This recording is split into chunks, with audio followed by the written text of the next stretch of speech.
Hello दोस्तों, नमस्कार दोस्तों, आप सभी का स्वागत है आज के इस वीडियो में। आज हम इस वीडियो में आपको बताएंगे छंद के बारे में। सबसे आसान तरीका और सरल तरीका है।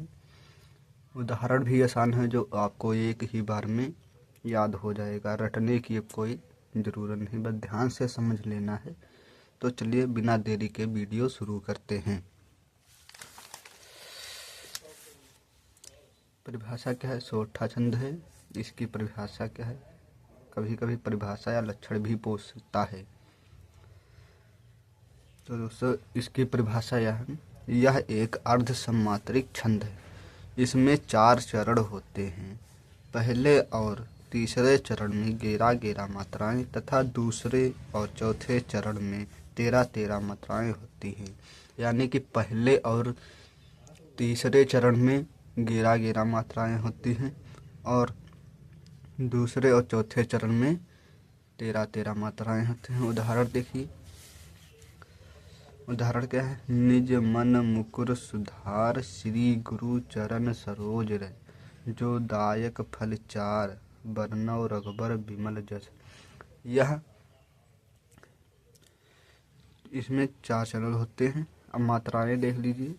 पहले और तीसरे, ये हमारा पहला चरण है, ये दूसरा चरण है, ये तीसरा चरण है, कौन सा? ये चौथा चरण। इसमें 4 चरण हैं। अब परिभाषा में लिखे हैं पहले और तीसरे चरण में 11-11 मात्रा है। काउंटिंग कीजिए। 1 2 3 4 5 6 7 8 2 10 11। कितनी मात्राएं हैं? 11 मात्राएं पहले चरण में। इसी प्रकार अब तीसरे चरण में देखिए, यानी कि पहले और तीसरे चरण में 11-11 मतलब तीसरे चरण में। तीसरा चरण हमारा ये है। तो देखिए 2 2 4 1 5 6 7 8 2 10 11। कितनी मात्राएं हैं? 11 मात्राएं हैं। अब देखते हैं दूसरे और चौथे चरण में 13-13 में। ये हमारा दूसरा चरण है। इसमें देखिए 2 3 4 5 6 7 8 9 10 11 13। कितनी मात्राएं? 13 मात्राएं हैं। कितनी मात्राएं? 13 मात्राएं हैं। इसी प्रकार चौथे चरण में 2 2 4 2 6 2 8 2 10 3 13। कितनी? 13 मात्राएं हैं। इसी को थोड़ा उल्टा कीजिए तो यह दोहा छंद में इसको भी लिख सकते हैं। जैसे पहले आपको लिखना है दोहा छंद में, श्री गुरु चरण सरोज रज, निज मन मुकुर सुधार, बरनौ रघुबर विमल जस, जो दायक फल चार। बस इसको विपरीत उल्टा कर देना है। बस ये दोहे का उदाहरण भी बन जाएगा। अब देखते हैं दोहा छंद। दोहा छंद का लक्षण या परिभाषा क्या है? यह एक अर्ध सम्मात्रिक छंद है। इसमें पहले और तीसरे चरण में 13-13 मात्राएं होती हैं तथा दूसरे चौथे चरण में 11-11 मात्राएं होती हैं। इसमें भी 4 चरण होते हैं। इसमें भी 4 चरण होते हैं। यानी कि इसमें क्या है? पहले और तीसरे चरण में 11 मात्राएं होती थी सोठा में, और दोहे में क्या होगा? पहले और तीसरे चरण में 13-13 मात्राएं होंगी। विपरीत उल्टा हो जाएगा। उदाहरण देखते हैं।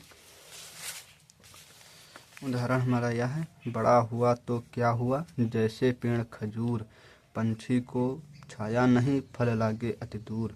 दूसरा देखिए, दूसरा उदाहरण भी है। आपको जो अच्छा लगे वो आप याद करके लिख सकते हैं।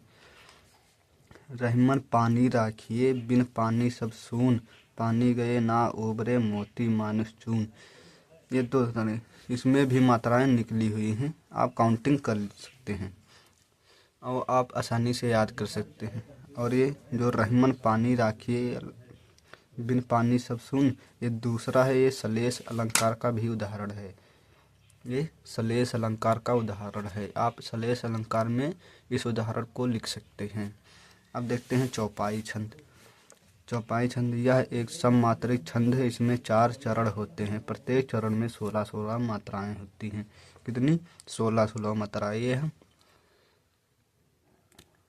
सममात्रिक छंद है। इसमें 4 चरण होते हैं। प्रत्येक चरण में 16-16 मात्राएं, यानी कि पूरे चौपाई में 64 मात्राएं होती हैं। अब मात्राएं देख लीजिए। 1 2 3 4 2 6 7 3 10, 10 2 12, 12 2 14, 14 2 16, कितनी 16 मात्राएं हैं। इसी प्रकार से इसमें भी 16 मात्राएं 1 2 3 2 5 6 7 8 2 10 11 12, 12 2 14, 16, कितनी 16 मात्राएं। सभी में 16 मात्राएं होंगी। तीसरे चरण में, दूसरे चरण में, चौथे चरण में, पहले चरण में, सभी में 16 मात्राएं होंगी। तो आप आसानी से समझ गए होंगे, याद कर सकते हैं आप। हनुमान चालीसा तो आपको आता होगा, इसी में से है ये चौपाई छंद। तो अगर वीडियो अच्छा लगे तो आप वीडियो को लाइक ज़रूर कर दें।